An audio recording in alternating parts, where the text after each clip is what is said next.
Hi,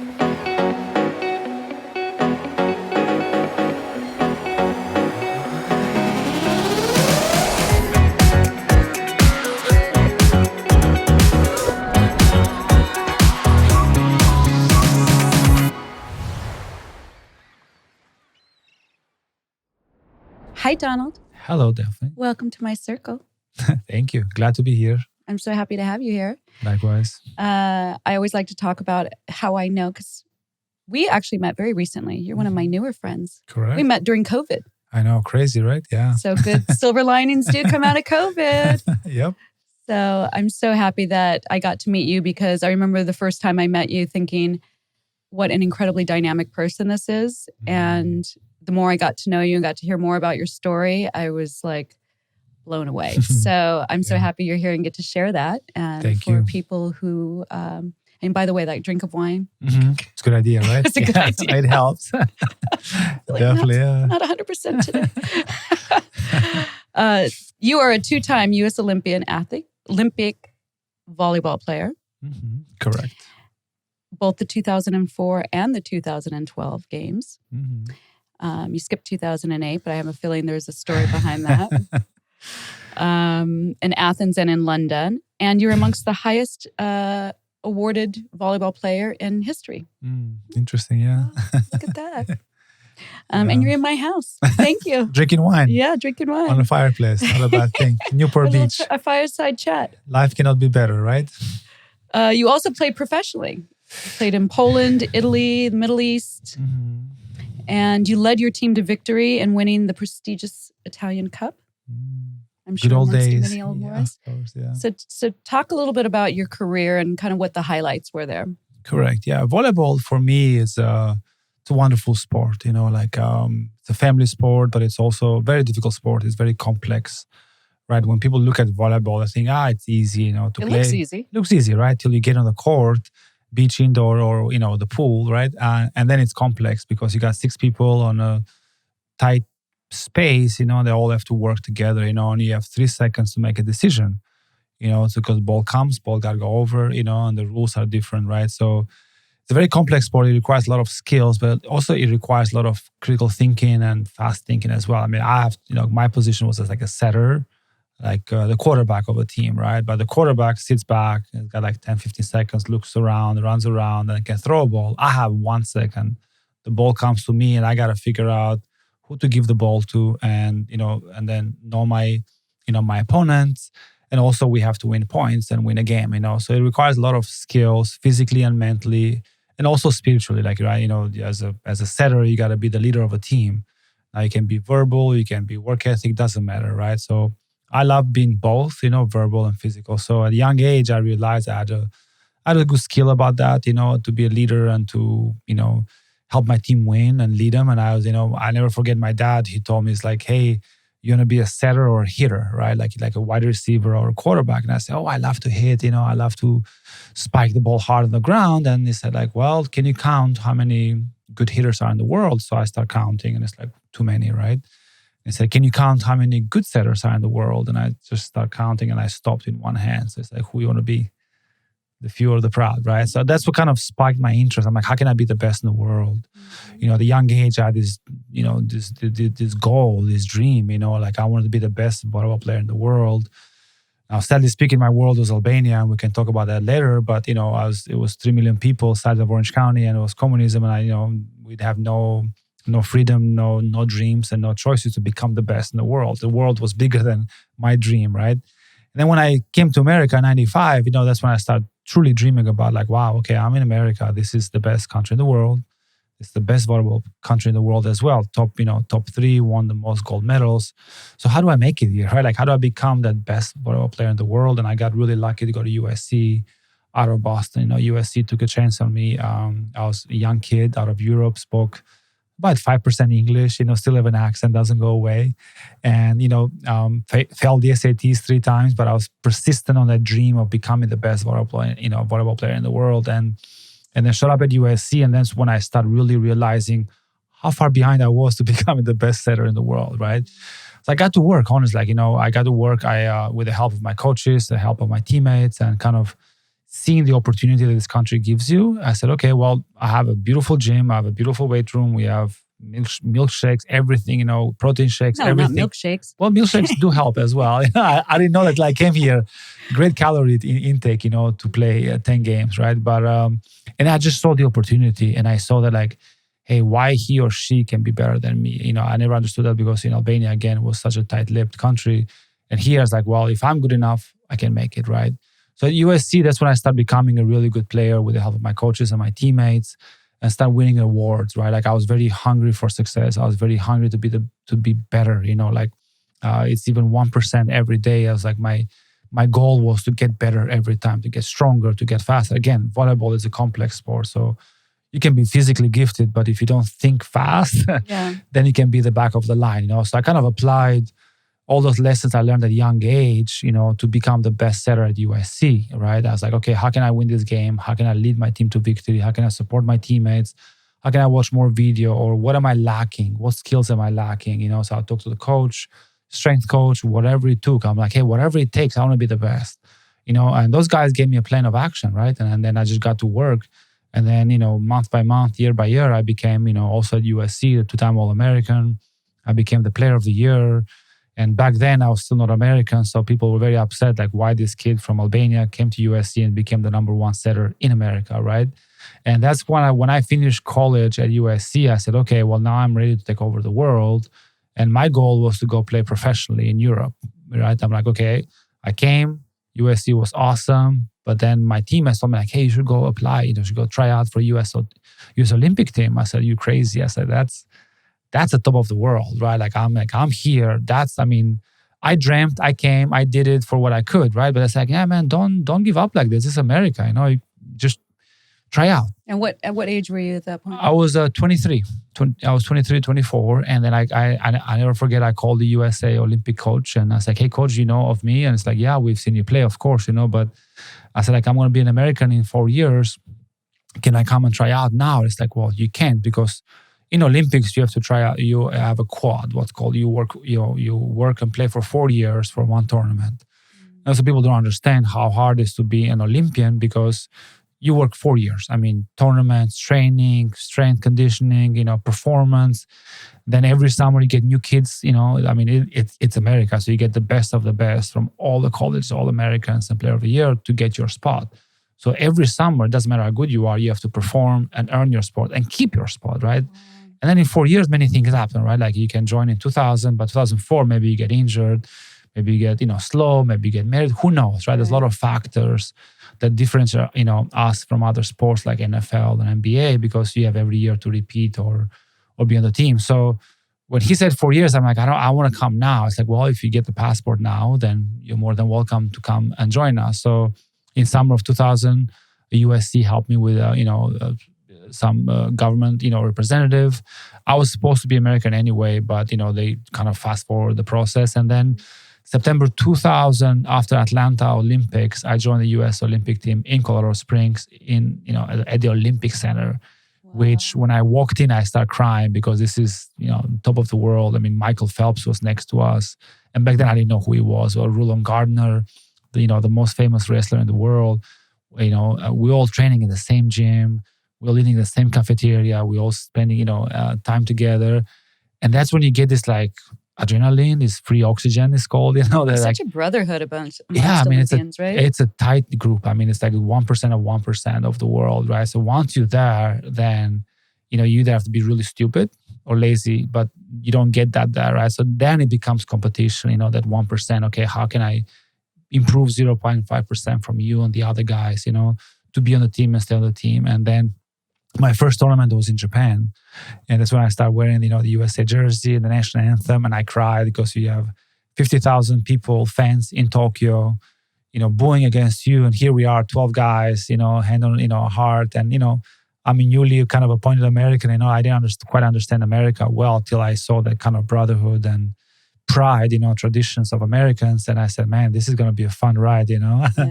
And that moment, I kind of really, the dream went away. And I said, okay, now I'm going to become the best in the world, And, similar story to USC, the US Olympic team offers you all the abilities. And help and assistance. I mean, you have no excuses there, honestly, unless you get injured. But my first year I applied. I didn't play overseas, so I said, okay, 1 year I'm going to invest on becoming, a USA team player, which means training hard, eating healthy, studying the game. So I stayed 1 year in Colorado Springs, and then start playing tournaments with the USA team and start getting contracts in the best clubs in the world.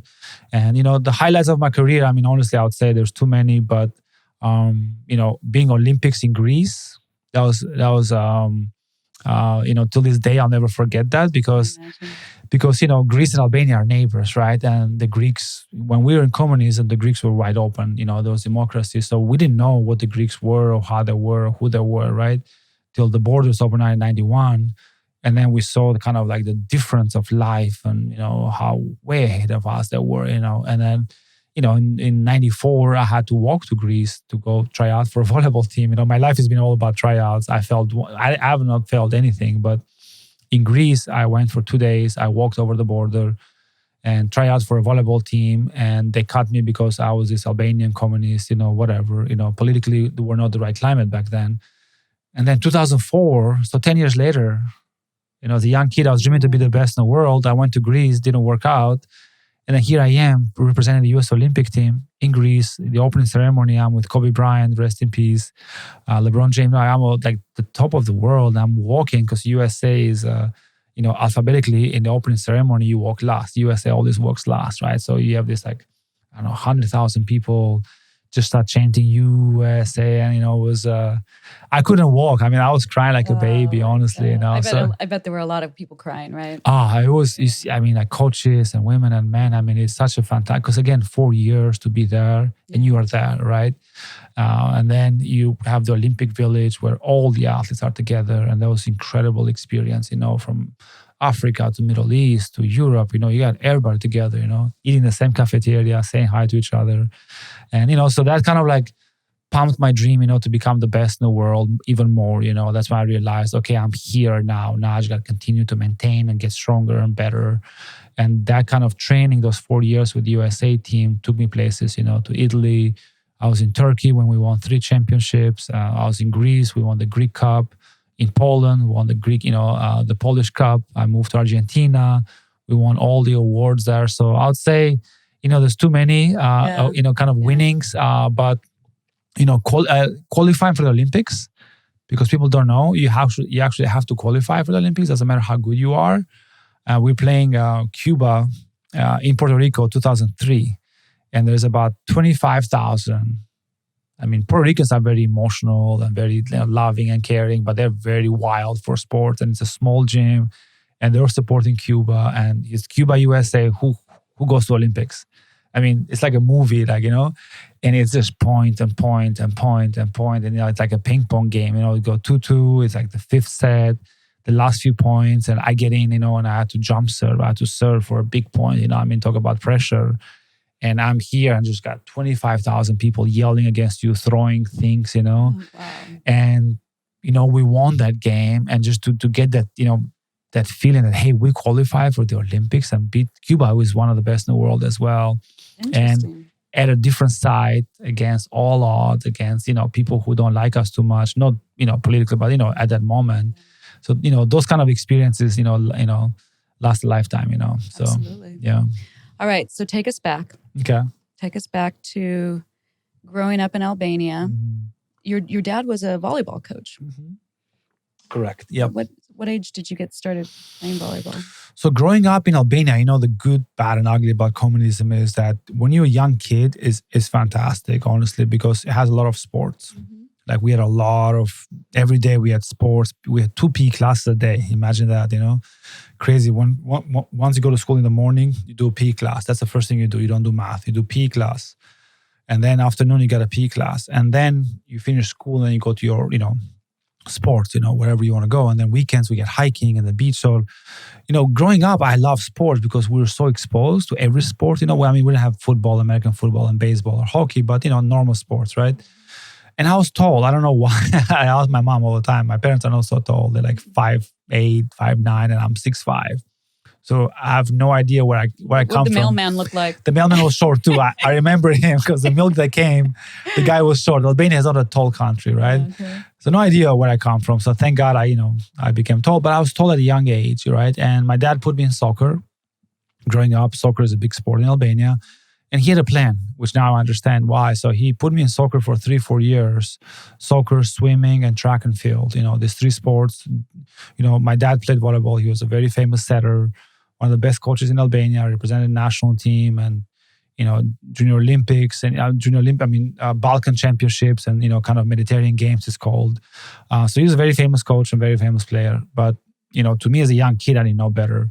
So he put me in the sports, and at age 12, I grew so tall. I was like really. He pulled me out and put me in volleyball. Right away. Just and height. It was height, and also I became really fast. I became a really good athlete at a young age. We invested a lot of time because we didn't have money back then. There was no money for anything. We worked out a lot. My dad used to wake me up in the morning, 6 a.m., go run outside after practice, stay longer. So he really kind of pushed me at a young age to become a good athlete. Mm-hmm. And I excelled at becoming a really good athlete. Now I had to learn the skills, right? So he pulled me in, seeing my height and my quickness and my strength. Then he put me in volleyball at age 12, and I really, one example, an analogy he told me is like, hey, if you run this, mountains and hills every morning, this is high, right? So when you go play volleyball, it's flat. So your legs, you're going to jump higher, you're going to run faster, you're going to beat everybody. And which is true, actually, but I didn't understand at a young age, at 12, why would I do both, right? Mm-hmm. But then when I go to practice, flat surface, right? I was like just a motor, right? I was like a BMW on steroids. And that kind of gave me confidence, to learn the skills and to excel in my sport at a young age, So that's when I started playing volleyball at a young age, with the youth teams in Albania. But, the conditions were god-awful. The gym had no heater and it was minus 20 outside. So we'd wear gloves to warm up for 45 minutes. We'd play soccer. That's how cold it was. Summers were super hot. So we had no AC. There was no showers. There's no cars. We had one pair of shoes and one pair of outfit for the whole year. And these shoes, they're not Nike, per se. It was everything was made in Albania for Albanians, by Albanians, for nobody else. So the quality was pretty rough. And you didn't have like 5 t-shirts, we didn't have a dishwasher. We didn't have a washing machine or anything like that. Hot water was once a day for an hour at night. So once we walked back home, you got to take a quick shower that was not really called a shower, and then just, get to bed. And the homes were not centralized heat. You just had the stove, in one apartment, but the rooms were frozen. So at a young age, I remember with my brother, we'd do push-ups, as many push-ups as we can, and then jump to bed because it was that cold. Oh my goodness. But they made us tougher, right? They made us good athletes.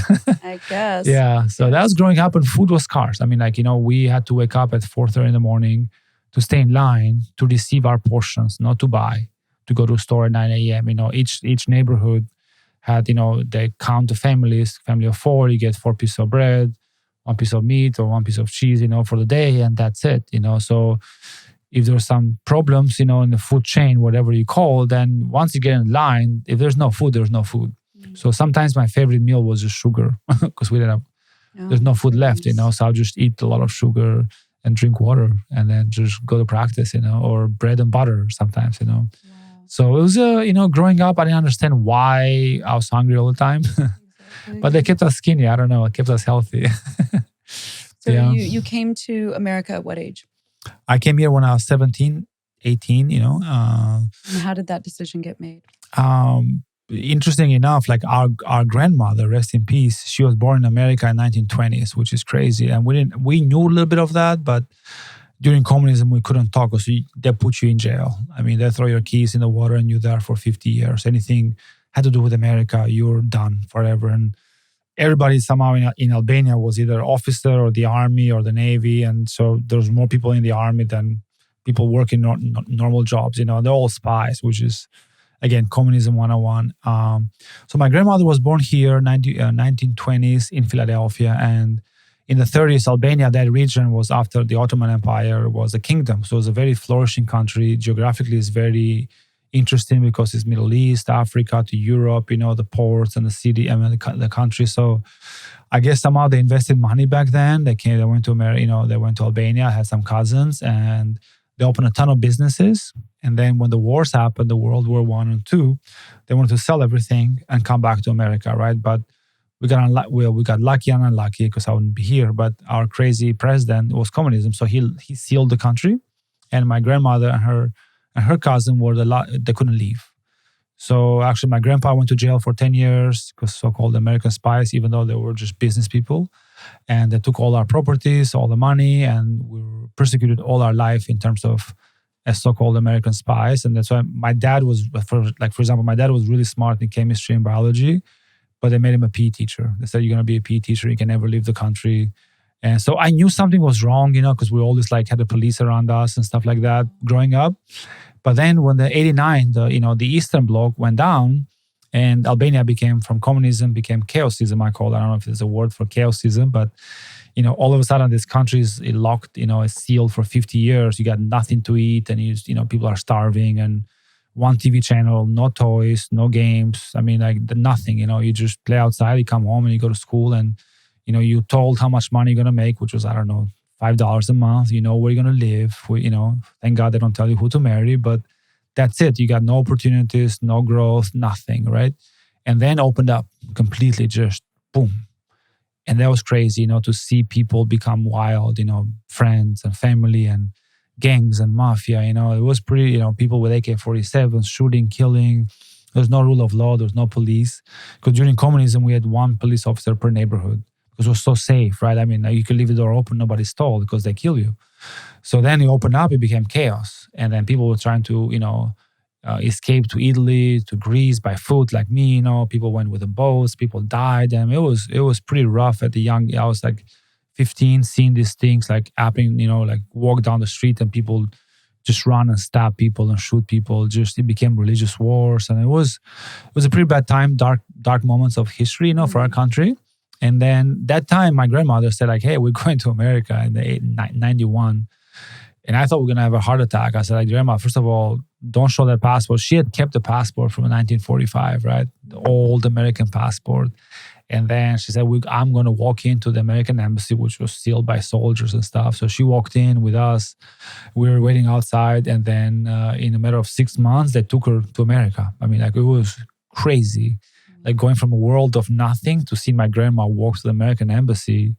And then in 6 months, she was shipped to Boston. And then she had to do the paperwork for, a reunion of family. So we had to wait 40 years, which was, I think, lasted 40 years, I think.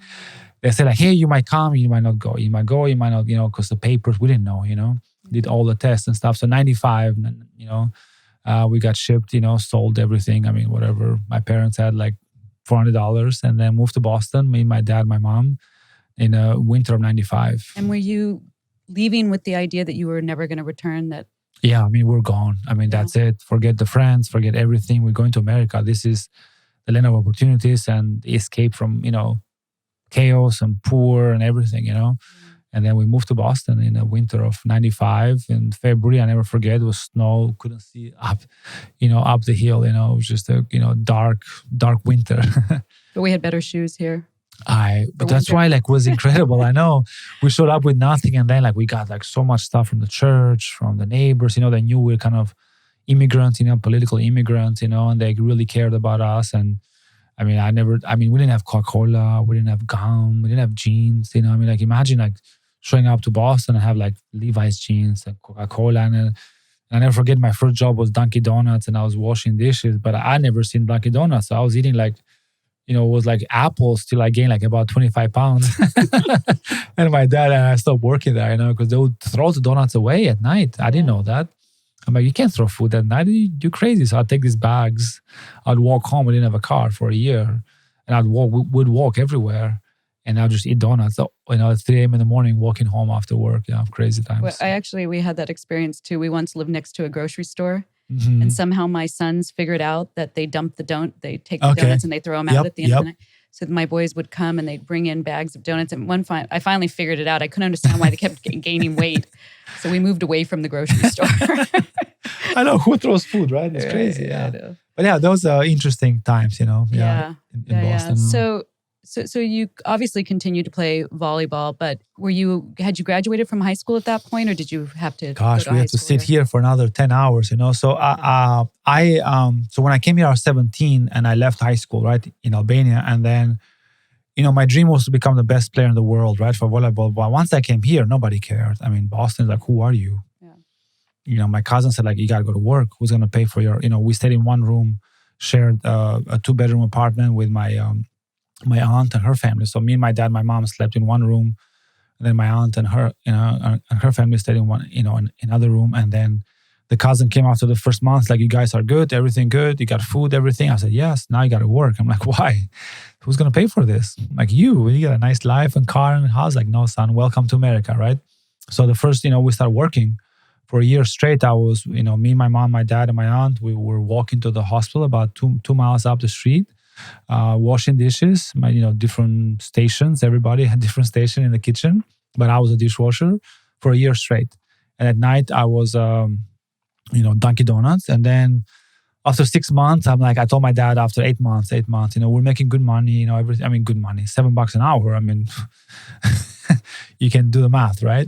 So we're happy that we had some money, but then it's like, I was lost. After 9 months, I was like, okay, I'm going back. I said to my dad, I don't care, I can't live like this. I have you said you wanted to go back? Yeah. I was working like 20 hours a day and young kid, no English, no friends, no car, one small room with my parents. I'm like, this is stupid. Like, I don't like America too much, Yeah. People are nice, they help you, but then to do what, And then that's where, like, one of my cousins, rest in peace, I love working out. So between jobs, I'll just go outside, in the backyard, whatever, in the park, and just do running, do push-ups, because I couldn't go to the gym or anything like that. So my cousin kept looking at me all the time. It's like, why you do that? I said, you know that I played volleyball in Albania and I'm actually pretty good. And can I play volleyball here? It's like, nah, here we have hockey. Do you play hockey? Do you play football? Do you play, baseball? I'm like, nope. Nope, only volleyball, man. And I want to be the best in the world. It's like, gosh, nobody plays volleyball in Boston, but let's walk into the YMCA. So we walked into the YMCA. They had a Wednesday night league. I started playing there I stopped working one night a week, at Dunkin' Donuts, played there. And one of the guys who was playing with us was a high school coach. And then he saw me there. I was like, hey, who are you? Like, thank God the East Coast was not as good as West Coast volleyball. So like really crappy level. And I was a good player for that level back then, right? And it's like, you want to come try out for the high school? I said, I'll do anything, just not to work anymore. So not my senior year, but, after a year, I started going to the high school practices, only practices, And then the coach like, hey, have you thought about going to college or doing something? Because you're actually not bad, And I said, please, man, anything you can do, I'll wash whatever you want me to do, or can I just get out of this misery? So he said, where's your diploma? I'm like, it's in Albania. He said, well, you can't do anything till you get a diploma. So my dad went back. We paid some money. I sent my friend, took a fake test. We paid for it. It was chaos. Nobody cared.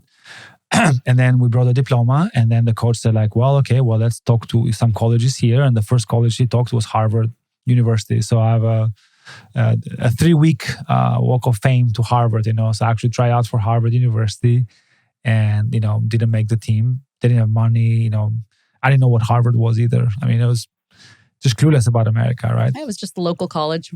Local college shop there, So, but that's how things, Americans are very helpful. So that's how things kind of led to another, and then coaches start talking. And, I got offered a scholarship to USC after that. Yeah. By calling every college with my cousin. Nobody knew me. I didn't play high school club or anything, We just call everybody. Hey, I'm Donald, my cousin. Everybody said, no, till one coach said yes. And that was USC? That was USC. The guy took a chance and flew to Boston for a weekend to watch me play at Harvard. What do you think you said to him to make him do that? He came and he actually, which was funny, he put me with the second team of Harvard University, And, Harvard wasn't so good in volleyball. Second team really was very bad. And my dad was there with me and they said like, hey, this is what we worked for, right? In Albania, all that running and stuff. So I don't care. You become Batman for these guys. Just figure out how to score points, figure out like different ways to make the second team beat the first team, So, I shined in the tryout. I mean, we're able, second team, to beat the first team, right? Doing extra work, right? Like that I love doing anyway. And then I think what got the coach, we invited him home to our small apartment, and my mom cooked really good Albanian food. And I think he got to know us, personally, and heard the story. And, he saw this, I guess he saw something, good coach. And then he came back to USC and offered me a full ride. He asked me, "Do you have any money?" I said, "I don't." And then said, "Okay, no problem." Yeah. Wow. Come to USC, and my life, history, as they say. My life changed forever. It's been like all this about one tryout. It's crazy. My life has always been about one tryout, and I never let people down. Well, your story is so fascinating, just because it's so different than anything that we experience here. But it also shows that sometimes you have to go through some hardship before you get to greatness, right? And correct. When you fail, it's so easy to just think, okay, that's it. But if you had stopped anywhere along those way, you wouldn't have made it to where you eventually made it to. So it's very inspirational, for sure. For sure, yeah, no. We do a little something here on Delphine Circle called the Big Questions. The big questions. Shoot for it. Go big or go home, right? You gotta go big. Yeah. You're not going home. What are your daily routines? Daily routines, they change over the years, right? I mean, when I was, single and married and kids, right? So it all changes. I'm trying to figure out the routine right now in terms of, business and sports. But, first of all, get up early, 6 a.m., and I struggle 5:30, 6:30, but 6 a.m., get up, make the bed. I start having this daily progression. Like the first thing I do is make the bed, so that's the first thing I do. And then go down. Did you teach your children to do that? I will slowly. I am. You can't change overnight everything, right? Because people look for big changes. You gotta start small, So the routine for the kids at night, I have 2 boys, 7 and 3, is brush their teeth. We don't skip. Brush their teeth and read a book. So that's something, that we're working on every night, But get up, either stretch or walk the dog, both, either or, I'm a big coffee person, breakfast person. So 6:30 is breakfast. Read about 10 to 20 pages of books, watch a little bit of sports news and a little bit of political news, about 30 minutes, and then get to work. So that's kind of like the morning time, and get to work and be very focused on, what I have to do at work. Lunchtime, I try to be active every day, either walk somewhere or take a bike or, do something. After work, go to the gym 3 times a week. And then at night, it's kids time, so play with them, train with them, sports, and then brush their teeth. And, for now, that's a routine. Yeah. So only 3 times a week you're working out these days? Sometimes 3, sometimes 5. Weekends are more active than during the week because business life, the schedule, the schedule varies. Not a big morning person. I realize that. I try to wake up at 5 a.m., 4:30 a.m. I know I have friends who wake up at 4 a.m., go to the gym, come back, meditate. I can't. I mean, not I can't. I can, because I'm that person who I believe in I can, right? But I think you have to be smart and effective about everybody's different. Yeah. My body, your body, my brain, your brain. I think what works for you maybe doesn't work for me. That was in Olympics too. Like I realized where some guys love lifting big weights, some guys lifted little weight. It's just about like how you perform on Sunday, right? And for me now, it's like, okay, how do I perform the whole day? Because my day is full, from business to kids to, sports, right? So I'm like, okay, if I get up at 4 a.m., I'm crushed by 4 p.m.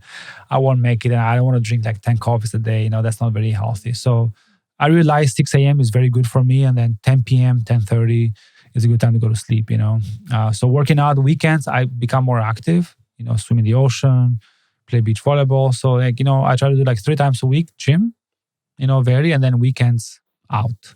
How involved are you in volleyball these days? I coach for fun, I coach club teams. I give back, I go and help out other kids. I help out, club teams or youth, because people helped me when I came here. I couldn't do it alone. I could have been the best player in the world, but nobody cared, So people, in America, the world is very different. Here, the priest, the high school coach, the Harvard coach, my cousin, my grandma, like everybody was willing to help. And so for me, they changed my life forever. Those few people, at the beginning.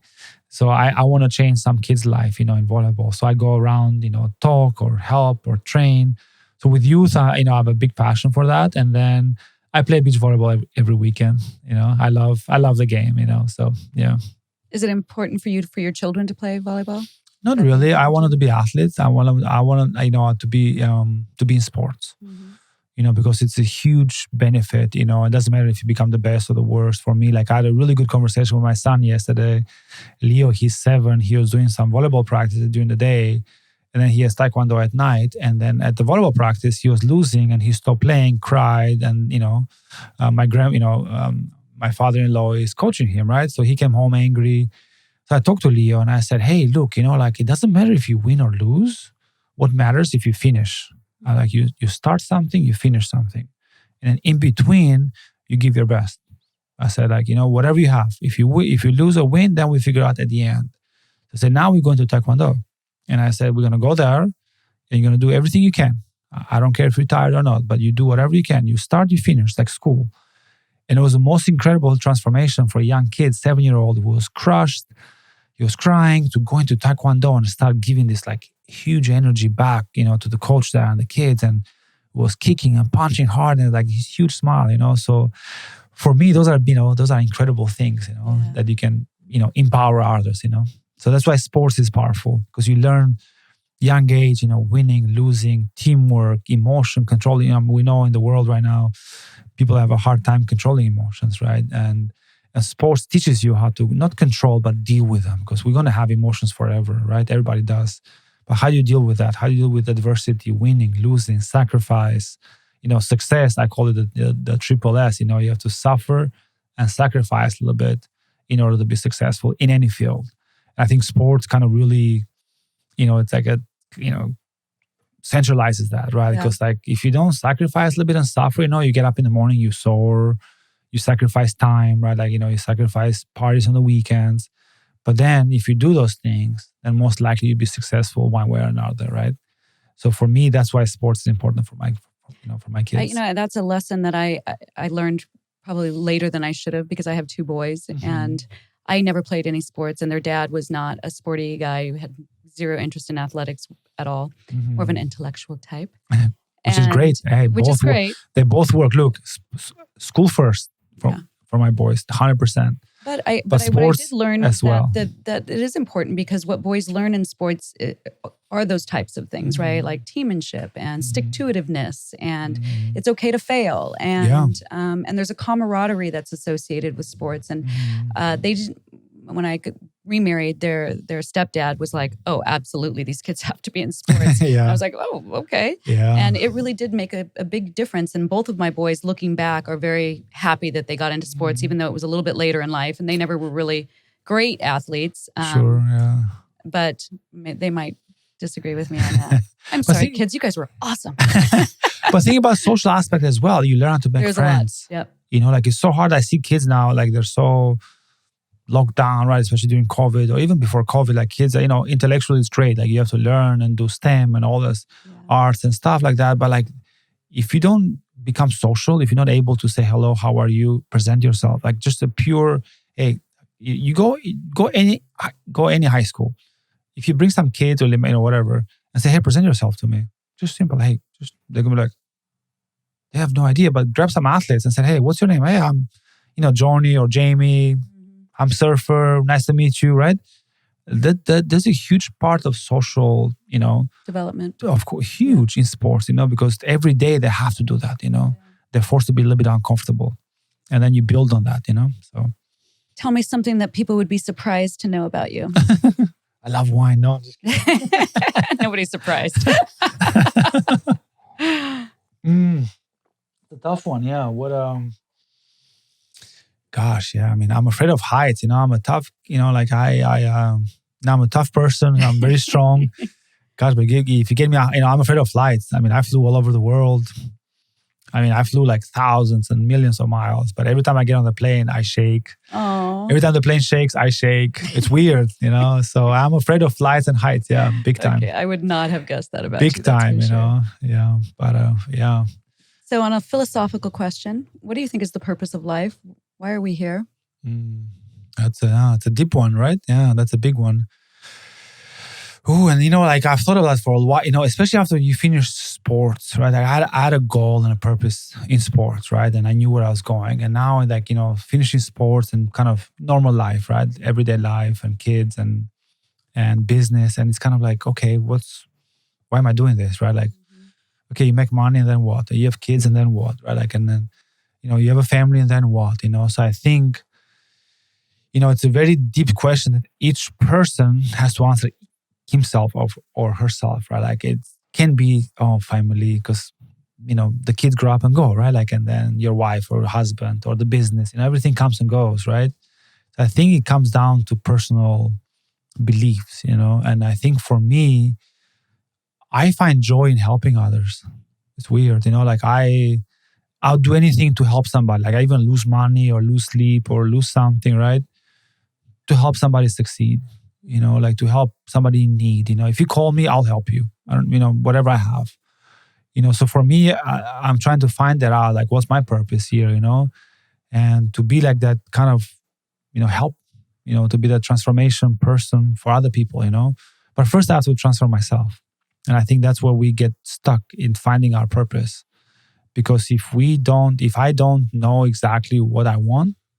Like, and we don't. We always go through phases, right? Changes in life, different age, different. But I think like we have to really, really take time and self-analyze ourselves, our beliefs, our values, what makes us click, what makes us angry, and be honest with that, with our partners and friends and business. But it's hard, right? Like you don't want to, say everything. Because sometimes you might be wrong or right, and people take it the wrong way. Even your partner, even your business, or But I think it starts, analyzing yourself and really understanding, like, okay, why am I waking up, me, Donald, Delphine, or Jamie, every morning? Like, what's my purpose here? But for me, recently, and I kind of look back at my personality and who I am as a person, is I love helping others. I find joy in, like, one mom from France. I've known her for 20 years. She's Albanian. Her kid got into UCI and playing volleyball, and she called me yesterday. It's like, hey, Donald, he didn't get in, so he's got to go to OCC, but it's expensive. I don't know where to put him to stay and sleep, right?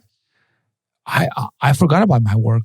I was in the middle of my business meetings, and for an hour, I start calling coaches and teammates, and I'm like, why am I doing this? This is weird. Like, I have a business, like I'm trying to make, but then I forgot about everything, and I found joy on finding a solution to this problem. So, for me, that's powerful. I don't know. It is very powerful. And what's interesting, as you're saying this to me, I've heard this from every single guest that I have interviewed. Interesting. That it's important to them to give back. That doing for other people is important to them. And I think it's something that it's not that surprising when we think about it, but people probably don't understand the correlation between success and the wanting to give and to wanting to be helpful and wanting to give back. And I think that there is a direct correlation to that. No, right? there is. And I think if you think back about, I'm a very curious person, which I think there's a saying like the cat who's curious. I don't know. What is that saying? I don't know. I don't care about that saying, but curiosity is a sign of intelligence. I don't know. Well, thank you for that. But I'm very curious. I love learning. I love like why. I'm always, finding, and like we think back about humanity in general, right? Like why COVID and lockdowns don't work. We were like, our humanity was fireplace, round table, sharing stories. How did you hunt? How did you make kids? How did you protect? Right? You find way. Our humanity was made in social skills, circle of friends, right? Circle of families and tribes, sharing stories. How did you become successful? How did you make it? And then finding solutions, right? Like, and just, so I think like now, that's why I don't like what's happening now, because everybody's getting separated and they think that by going online, you can find a solution. That's not true. It's by talking face to face, by sharing, by being open, I think, like emotionally, being a little bit vulnerable, right? I mean, like there's this saying of like macho man, right? I don't cry, I don't share. I don't believe in that. I've seen Navy SEALs cry. I've seen, CEOs, Olympians cry. Like, there's a point that, we have to be honest with ourselves, not every day, always like, everything in moderation, but, just understanding like, we came from this society, right? Back in the day of circle and sharing stories and helping others and finding solutions, to problems. And what do you think is the biggest issue facing our country today? Well, our youth a little bit, our youth is confused, and that's dangerous, I think, because each country's future is their youth. I mean, we're here, not that we passed our time, but our youth coming up, how they're getting educated, how they're getting, parents are, high divorce rates, kids are alone, kids are doing more drugs, kids are socially deprived, unhealthy. A country, what is it, 70% obese? That's crazy, right? The education starts at home. Remember that, right? Like the kids, the first teacher they see is mom and dad or whatever, stepmom. It doesn't matter, right? If you are divorced or not, but that's the first thing you see. And when you see unhealthy people, when you see angry people, when you see people drinking, and that's very dangerous, And the way that our kids are getting information now, it's even more dangerous, right? Because everything is programmed. Wherever they go on the internet is programmed. It's not the truth of the news, right? And I think 20 years ago, we were kind of more honest with ourselves in our country about what's happening politically, economically, educationally. Now God knows what comes out there, what decisions these kids make, and it's dangerous for the future because they start, creating those beliefs, hard to change after, they think everything is easy, right? They think you can be rich overnight. They think you can lose weight on a pill or on a diet. I know I used to work for the Irvine Public Schools Foundation, director of, and like so many middle school girls were depressed, overweight, TikToked to death. I don't understand how parents let their kids 5 hours a day on. I don't understand it's crazy to leave your kids on social media 5 hours a day, till 2 a.m. in the morning. That's dangerous, for our country, And then, I think, lastly, we're becoming divided. It's very hard to have a conversation these days about politically speaking, right? Like, hey, I support left, right, middle. It's crazy, it's dangerous because I came from communism and socialism. Political conversation the very first day we met. I know. As a matter of fact. But I come from a country that we couldn't talk anything, right? And that was dangerous. And I come from socialism, which is suppression of, speech and freedom. When I came to America at the beginning, I'm like, wow, this is crazy. People can talk so freely about the president and the city council and nothing happens. When I lived in Russia, you say something bad about Putin, you get a knock on the door. And you're gone, right? Like, you can't protest because in a matter of 2 hours, you're going to put in jail for 10 years, That's what people don't know here. And that's another interesting stats that many people don't know. In America, 70% of Americans, 73, I think, don't own a passport. Imagine that, right? Again, you live in California, wherever, you have everything here. I understand that. But they don't know the world, right? You have to go travel a little bit. You have to go live a little bit. You have to meet other people from different countries, Muslim, Orthodox, Indian, Jewish, doesn't matter. Like you said, we are on this earth. Every human being is to provide for the family, to help others. I truly believe that. I lived in the Middle East. I lived in Turkey. I lived in Poland, Russia, Greece. Everybody's the same. Everybody's the same. Gets up in the morning, supports their kids or family, tries to make some money and helps others, And then, politically, speaking, people start planting the seeds. And then once you plant the seeds on the youth, that's the most dangerous things, Absolutely. Like, for example, when I lived in Middle East in Dubai, because they have so much money, in Abu Dhabi and Dubai, they have so much wealth. It's just crazy wealth, They invest zero for their youth. And their youth is uneducated, unhealthy. I've never seen so many kids overweight. It was crazy. Kids at age 12, they have like Rolex and, they go shopping, everywhere. And I was like, hey man, I tried to create a program with the United Nations that I had a big project. I raised money and we created this health and wellness project with the United Nations in 2008. It was about 500 kids. The sheikh sponsored it, like $500,000. But then it lasted a week and the kids just lost interest. And I said, you guys going to suffer.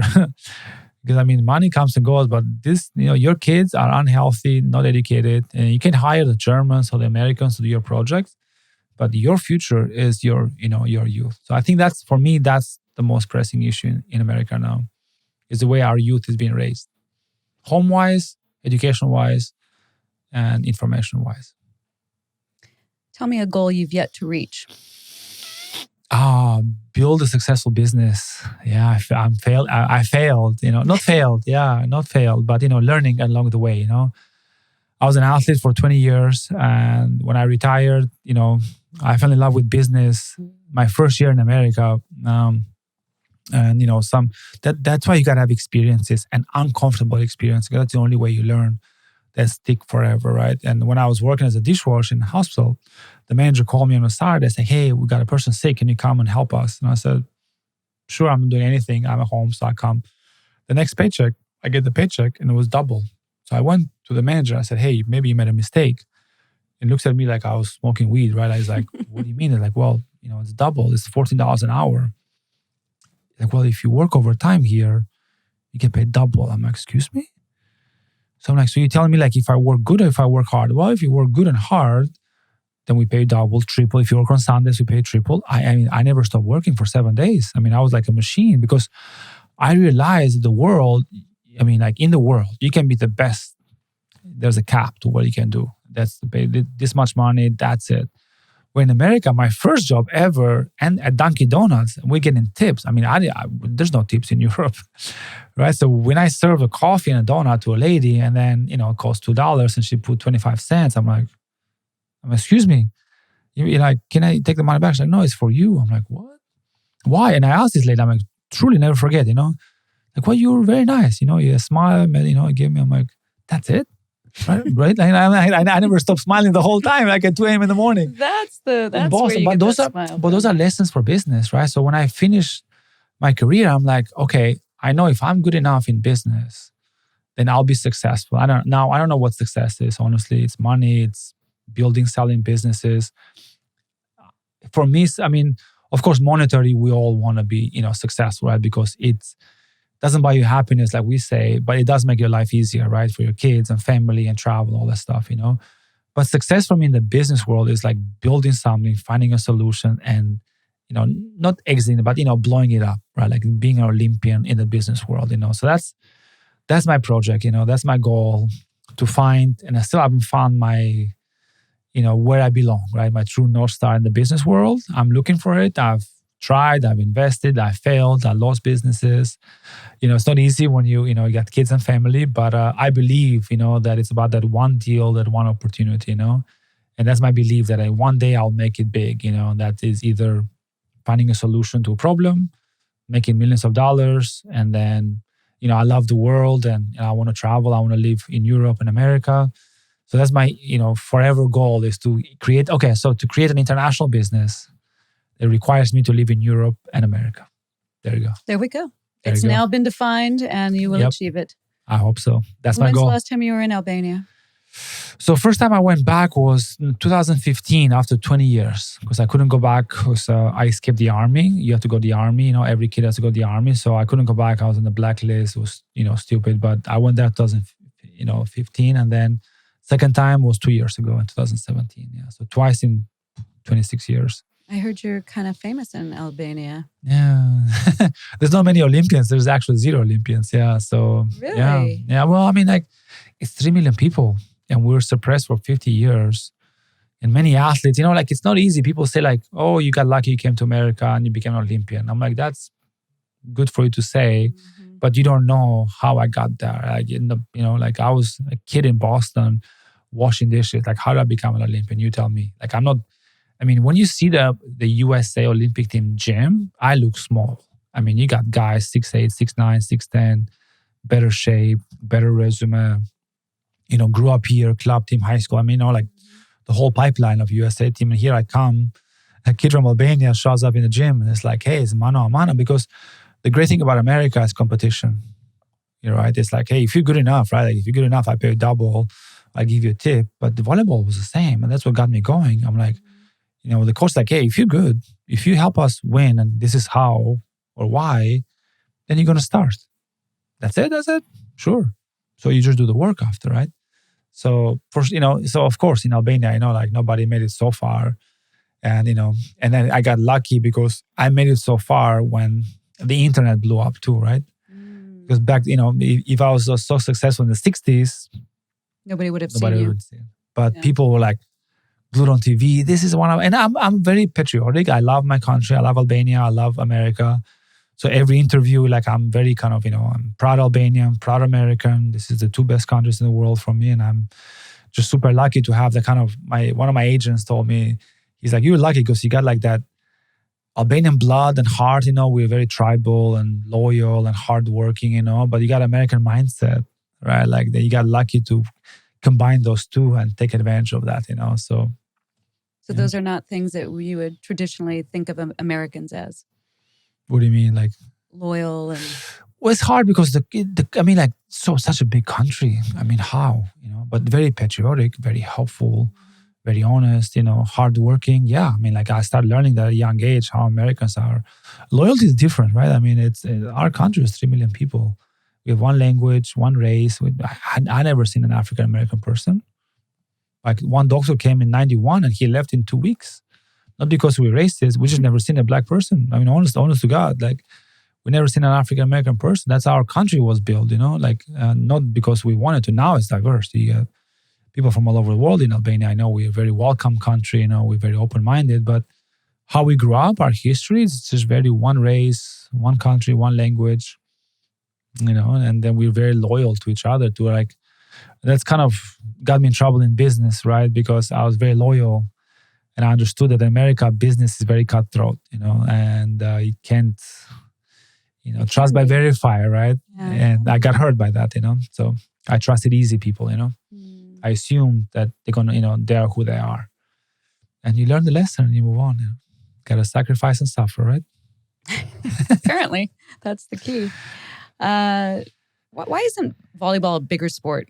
Capitalism in America. America is all about money and profit.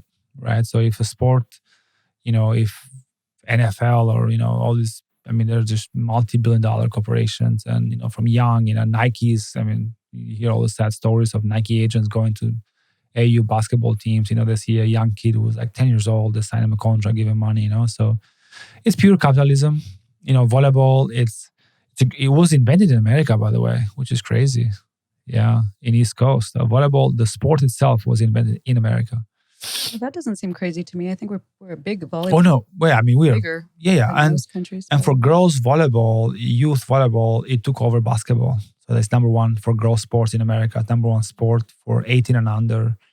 And I just think it's capitalism. The TV, the ESPNs of the world will not cover it because how you get profit. It's all about profit, right? In America is about profit, capitalism. That's the good and the bad about America, right? It's pure capitalism, which is great because everybody's here has the same, not the same chance, but opportunity to make a lot of money, right? Or to lose a lot of money. But that's a chance you take. Yeah. So that's why volleyball. But it's a great sport for high school, college, a lot of scholarships, I mean, US Olympic team. But I wish beach volleyball is big and it's growing. I think more parents now are taking advantage of this sport because it's less impactful, less injuries, now that the science is out there, like football for boys, concussions, all that stuff. So, but yeah. If you could change something about volleyball, is there any change that you would see that? The sport or like my career? Like the sport. I think like the governing body is very passive. It's kind of an old boys network. They've been there for 50 years. They don't do as much as they should do. Outreach, marketings, kind of all that stuff. They're just very centralized and on their own. We are USA Volleyball. That's it. You should be lucky you wear this logo, right? Which is great. But America is massive and they don't do enough work. They don't put enough effort because money is there. They get money from Olympic Committee. They get money from fundraising. They get a lot of money from club teams. They have to pay a fee to be part of USA team. So money is there. I just think like old school mentality, that they think people will come, And I think like NFL, NBA, baseball, they do soccer, so much outreach programs, camps and clinics all over the nation, right? Volleyball, you don't see anything. You move out of Newport Beach. That's the new job for you. Wow. Yeah. There you go. You never know. I like it, yeah. Tell us a little bit about your family. My family, yeah. So after Olympics 2004 in Greece, I ended up staying there in 2005 to play for the best Greek team. And then I met this girl who was Ukrainian, and she had moved to Greece like me. I'd moved from Albania to America for a better life. And then my current wife, she had moved from Ukraine to Greece for a better life, right? So she grew up in communism, and then we were playing for the same team, and just kind of, I was like, wow, this is a pretty girl. I don't know her, but I'd like to meet her. And all the guys. Did you have a language in common? Greek, a little bit, but she didn't speak any English, which was very hard, very disheartening at the beginning. When with the first meeting, it's like, I don't speak English. I'm like, this isn't going to last long, I don't speak Ukrainian. No, I don't speak Russian, Ukrainian, nothing, So we met there by our, we had some friends, introduction. And then, we lived together overseas. She played volleyball too. And then in 2011, she stopped playing volleyball to start a family together. And then our son was born in Hague here. Then we moved to Italy. So he spent a couple of years in Italy and Russia and Greece. And then now we have, a 3-year-old. So we have 2 boys, live in South Laguna. And, she moved here in 2014. So she's kind of fresh 7 years now, but finally opening up to American culture, American business, American mindset, which I'm helping her as well, because I went through that, right? I went through that kind of integration to American. It's not easy, because American life is fast-paced. People are busy here, so it's been fun kind of seeing the transformation of the family and, and her. So, yeah. Yeah. So do you have any projects that you're planning for the future, or what can we expect from Donald next? Well, I want to do something in sports, as you can imagine, right? Sports, health and wellness. We're very passionate about health and wellness, me, my wife and our family, so we try to teach kids, the right way of eating and drinking water and training, I think not enough done in America, for that. They just have, because America is such a big country, they assume, you have so many athletes, so whoever comes next, right? And that's a big need there for youth, they don't, when I coach volleyball, kids show up with pizza and chips. They don't even know how to eat or what to eat, healthy. So love to build something there. Love to build international business, as I said, with my wife as well. We have place in Greece and Ukraine and Albania. So south of Europe is one of our, near and dear, places. And, we're very social and welcoming. And, there's a beer and wine kind of business happening. Hopefully, I want to bring... we grew up with drinking this really good beer in Albania called Bira Korça, the city I was born. And I used to watch my dad drink this beer all my life, right? And then now I have an opportunity to bring it to America. The family who owns that brewery wants to come to America. So that's one of my passions, honestly, to bring this beer. I brought 20 cases last year, and all my friends who tried it, they loved it. And we're about to, sign some dealership, deals, but then COVID happened, So that's a passion and fun project that I'm very interested, And then, currently we have a medical waste business, kind of that pays the bills, but also passionate about that because it's a change, in an industry. Technology. Yeah, it's technology, education. It's a change that hasn't happened in like 80 years. And I love education. I love change. I love solving a problem, and it's a very interesting space, and it's a needed space. And I love learning, so it's a new industry, healthcare, which lasts forever. So I'm helping the company grow, and hopefully we can exit in a few years, raising money, growing the market, building relationships, So now, thank God, COVID is almost gone. We can have some face-to-face meetings, right? Yeah. So I like different projects, I get bored if I do one thing. I'm not that person. Like, I get bored fast, honestly. Well, we look forward to seeing what you come up with next. Thank you so much for joining me today, Donald. It's been a pleasure as usual. Thank you for having me. Yeah, appreciate it. Yeah.